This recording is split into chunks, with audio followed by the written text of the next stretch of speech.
প্রাথমিক নিয়োগ দুর্নীতি মামলায় কারামন্ত্রী চন্দ্রনাথ সেনহার ইডি হেফাজত না জামিন তা আপাতত শনিবার পিছিয়ে গিয়েছে। বীরভূমে প্রচুর জমির কথা উল্লেখ করে নতুন তথ্য প্রমাণ মঙ্গলবার ব্যাংশাল কোর্টের বিশেষ ইডি আদালতে পেশ করেছে ইডি। কেন্দ্রীয় এজেন্সির তরফে নতুন তথ্য প্রমাণ পেশের পর চন্দ্রনাথ সেনহার আইনজীবী বিচারকের কাছে আবেদন করেন, যেহেতু ইডির তরফে নতুন তথ্য প্রমাণ পেশ করা হয়েছে তার উত্তরের জন্য 2 থেকে 3 দিনের সময় প্রয়োজন। এরপরই শনিবার শুনানির দিন ধার্য করেন বিচারক। ওই দিনই চন্দ্রনাথ সিনহাকে আদালতে হাজিরও থাকতে হবে।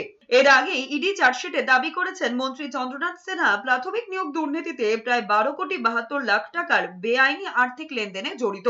তার স্ত্রী এবং ছেলের নামেও আয়ের সঙ্গে সঙ্গতিহীন লক্ষ লক্ষ টাকার লেনদেনের হদিশ মিলেছে।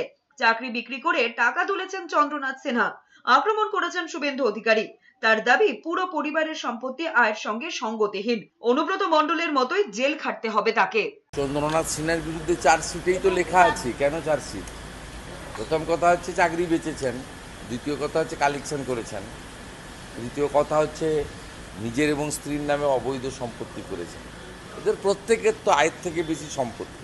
এই রাজ্যের মুখ্যমন্ত্রী নিজে দুর্নীতিগ্রস্ত এবং তার যে পুরো র্যাকেট, তার পরিবারের লোক থেকে শুরু করে সকলেই আয়ের থেকে বেশি সম্পত্তি।